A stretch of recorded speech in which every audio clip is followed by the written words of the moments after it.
Today, I'm going to be testing Jeff Nippard's science-based upper body workout. I've never done an upper body workout before, so I got a workout from Jeff Nippard himself, and I'm going to be testing it to see if it's all it's cracked up to be or if it's a total dud. Let's get started. The first exercise is incline press, and since I'm at Planet Fitness, I'm going to be using the Smith machine. We're going to start off with a light warm-up to make sure that I don't accidentally injure myself on these heavy lifts, which is really important because if you end up tearing a pec without warming up properly, then you won't be able to work out at all, and it kind of makes all your progress for naught. Sit back and watch me win. Now for my top set, I'm doing 225 because that's heavy enough where I can only do 5 to 8 reps, which is the ideal range for this type of workout because you want to make sure that these sets are nice and intense to maximize muscle growth when only doing an upper body workout. Okay.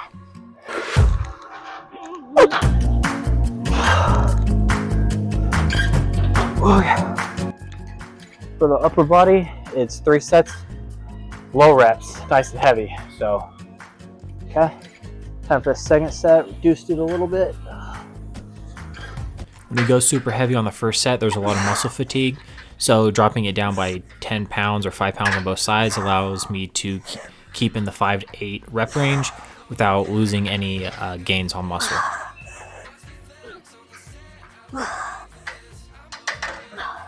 Cool. The second set, almost a failure. And the third one, I'm gonna go to failure.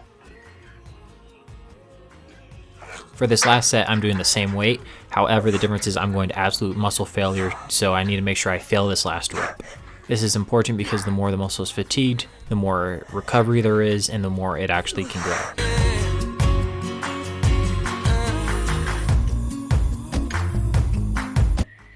Was a failure there, and chest is all stretched out and burnt through. That's it for the first exercise for Jeff Nippard's upper body workout. The second exercise is chest flies. The next exercise in this workout is chest flies. So put it at 205, and we're gonna go heavy again and go near failure.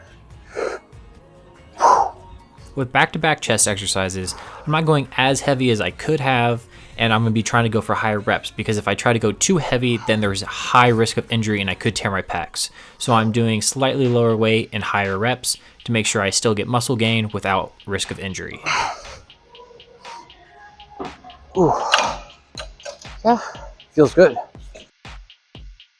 For my second set, I went a little bit heavier because I feel like I could do it without actually injuring myself, but did cost me a couple of reps, which isn't a big deal because this is my second chest exercise and it's already pretty fatigued at this point.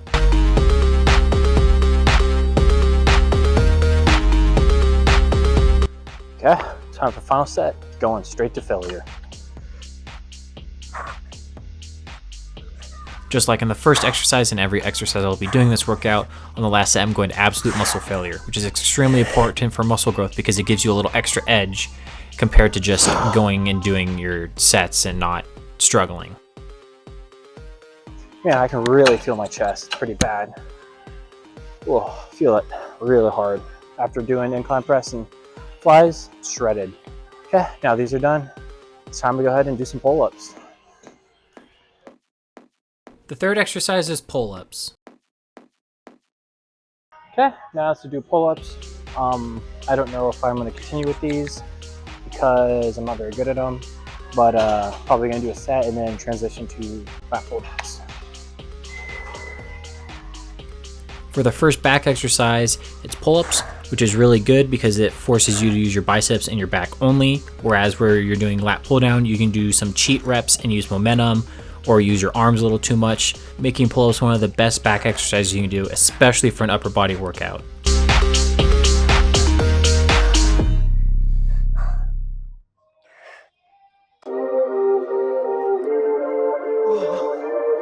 Okay, definitely feel my lats. Probably do one more set and transition to lat pull downs. Yeah, so I couldn't actually do any more pull-ups. I did like 2. That shit hurt, so I'm transitioning to lat pull down. It's a little bit easier and hits the same muscles. I'm doing 200 pounds for these because I've already done a set. So I'm gonna go these hard and fast. So now that I've had to switch to lat pull downs, everything from the previous exercise will still apply. And even though I get some cheat reps in at the end, that is actually really good because that means I'm near failure because I can actually do it the normal way. Backs are fucking shredded. Time for last set, going to failure again, and then after this, it's going to be some cable lat raises. Even though lat pull downs may not be as good as pull-ups are, they're still a top 3 back exercise and is really good to bring this entire set together.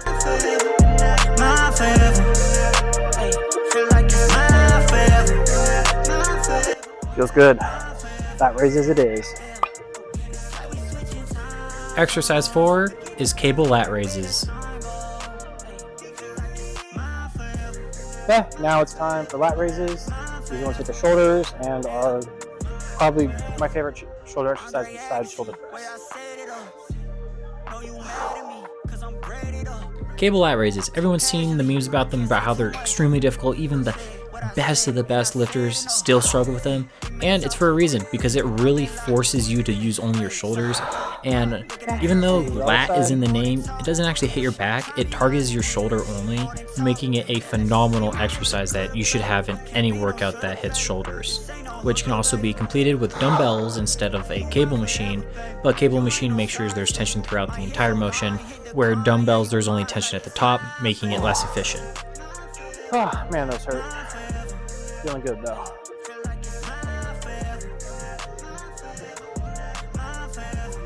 Okay, time for the second set.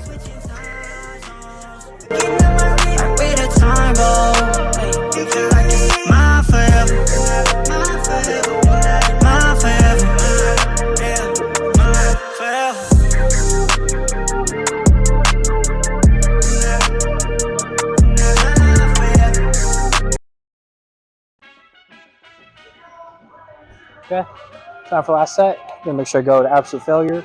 Even if the last couple of reps are kind of little cheat reps, that's exactly perfect because that means I'm at failure. I can't do a normal rep. Going to failure once again. However, I'm doing assisted reps instead of cheat reps at the end to make sure that I go past failure, making sure my shoulders are completely destroyed because this is the only shoulder exercise I'm going to be doing.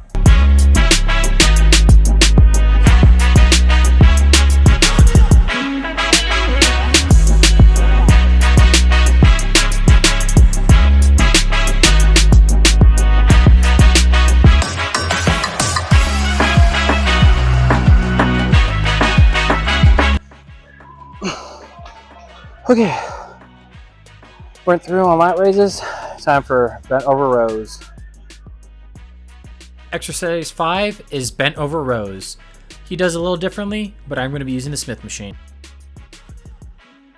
Yeah, now it's time for bent over rows. So he does a weird row, but because I'm at Planet Fitness, I don't have that. So I'm just going to do Smith machine bent over rows.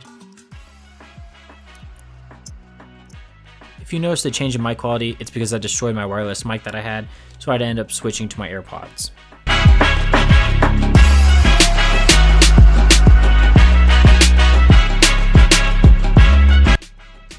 And go a little bit heavier, so I'll put some tens on and do another set. Time for the second set. I'm not sure how necessary this exercise was because my back is really shredded from the pull-ups and lat pull-downs, but there's no way to really know unless I did this workout again and not include them, but it's still good to have to maximize muscle growth. Okay. Let's go. Oh, I heard a lot more than I thought, so we're just going to do 2 sets and move on to overhead extension. Exercise 6 is overhead extensions. For overhead extensions, I decided to use an easy bar instead of ropes because I feel like my forearms were going to limit me because they've already been using some heavy lifts, and this way I can make sure that everything's focused on my triceps and maximize the amount of weight I'm moving. This exercise is quite hard because it takes a lot of stabilization, and you need to make sure that you're only moving at the elbow joints to make sure that the triceps are the only muscle being used and you're not using your forearms or back instead. James Bond GoldenEye, we just take the mask off, showing up with no disguise. We don't ever socialize, it's winning.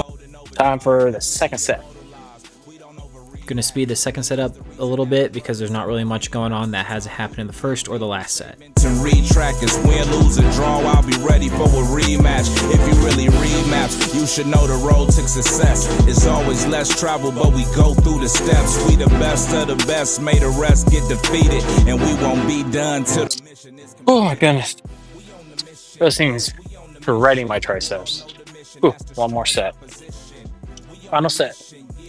The reason this exercise is being used instead of tricep pushdown, which is a go-to for many lifters, is that Jeff Nippard actually found through science that this is much better at maximizing your tricep growth, since it puts the triceps in a more elongated position, hitting all three of the heads much more efficiently than tricep pushdowns do. Oh. Holy smoke. Okay. Overhead extensions left. Last is the Bayesian curl, which is a variation of cable curl for bicep. Finish us out. The final exercise for this workout is cable curls. He does Bayesian cable curls, but I'm not too good at those, so I'm doing cable instead. Yeah, for the last set, in Jeff Nippard's upper body workout, he does Bayesian curls. However, I'm not a big fan, and I'm not used to hitting them, so instead we're just going to do cable curl, which is basically the same thing, except it's a different variation, but hits the same muscle groups at the same time. So I'm going to go ahead and do 3 sets of these, just like the rest. Bayesian curls are much harder than cable curls and more technical, since you have to keep your upper arm straight and you only curl in a 90-degree position, which is hard when you're trying to go against the cables, whereas with cable curls you're just trying to keep the upper arm in a comfortable position, and it's much easier to go to failure since you can do some more cheat reps, where Bayesian curls you can't really do that. Oh my goodness, need to lower the weight a little bit on that. First set, feels good. Time for the second set, bicep curls. Definitely feeling them, get a nice good stretch through the entire range of motion. This is life. Let's get it. We put blood, sweat, and tears into this. So look, I push that weight to get that dough, but I don't break cause I've been broke. If ain't no pain, then ain't no growth. To keep it 100, I came in to run it and bet if I had to, I'd do it again. It ain't no race if I don't win. Yeah. Whoa, jeez.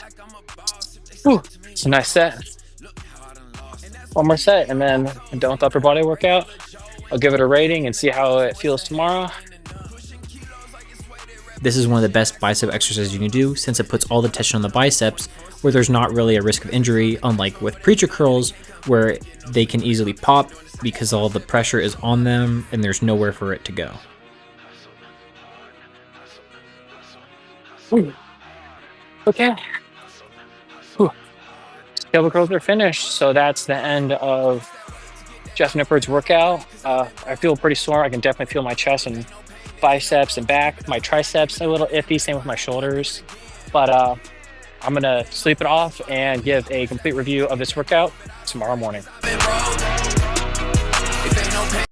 Now that the workout's completed, it's time to get some sleep and see how I feel in the morning and give a final review of this workout. It's the day after, and man, am I sore, especially my back and my chest. I can feel it a little bit in my biceps and a little bit in my triceps, but I can't feel it really at all in my shoulders. And that's either because I was doing them wrong or I'm just used to more volume, as I typically do shoulder press in my push workouts. But as my first and only ever upper body workout, it was phenomenal. Jeff Nippard really knows what he's talking about. All the science-based content that he makes really does work. And I really advise you doing that too. If you're looking for anyone, is to go check out Jeff Nippard.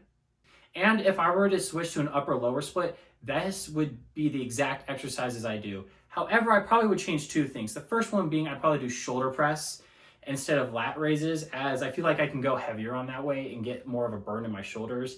And 2, I'd probably add like the knee curls that Sam Sulek does, just a forearm focused exercise, since I don't feel like I got enough burn from everything else that I did. Thanks for watching. Don't forget to subscribe and leave any recommendations on whose workout I should test next in the comments below.